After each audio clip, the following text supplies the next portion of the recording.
Hello everyone. So we are continuing with our look at the stochastic indicator. So at this point I am going to add another indicator that we have worked with, the MACD.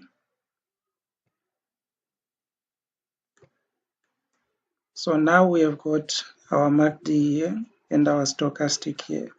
But remember, though, I said that you should ideally use one because they serve the same kind of purpose. But in this case, I want you to see something that the stochastic does better than the MACD. So for example, at this point here, we have got the stochastic indicator showing that the K line is crossing the signal line. If you come down on the same level to your MACD, you can see that the MACD sort of has bottomed out.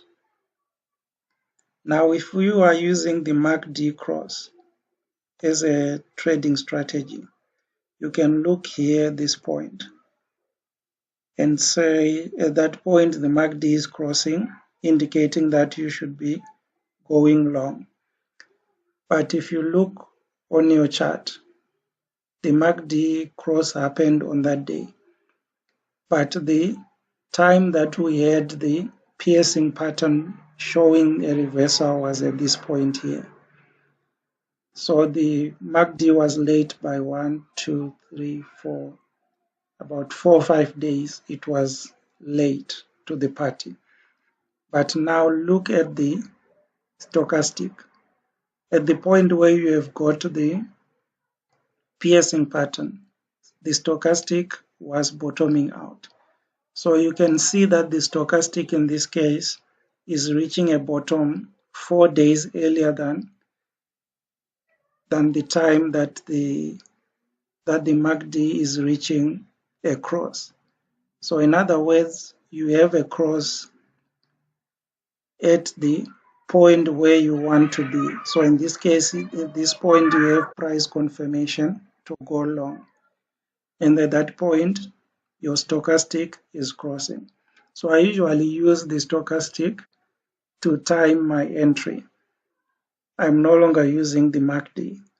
So whenever I see the stochastic is indicating that we are crossing, then I know that if I buy at this level, probably 4 or 5 days later, if the MACD crosses, there's going to be more traders that are coming in, pushing the momentum because they are saying, now is the cross, I can go long.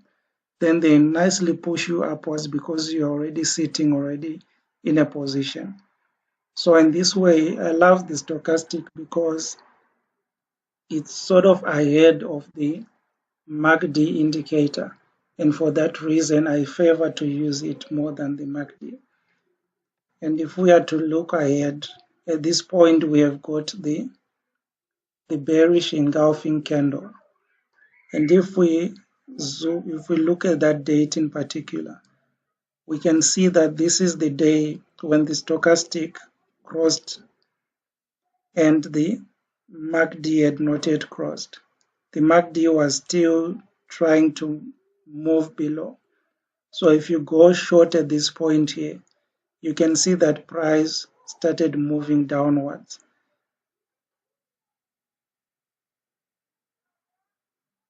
And then you can be able to capture all the way to this point. And by the time you come to this point here, you've got the stochastic crossing, indicating that you can go long earlier. Then you get confirmation and you continue longer. So in this case, you can see that the stochastic is sort of acting ahead of time when you compare it with the MACD. And for that reason, I favor the stochastic.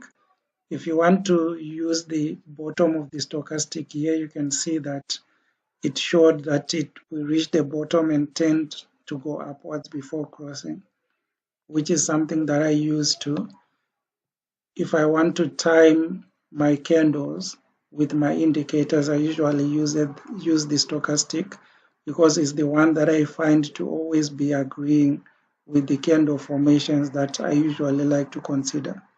So that's all for now. You can now try and implement the stochastic in your own trading strategy. Thank you.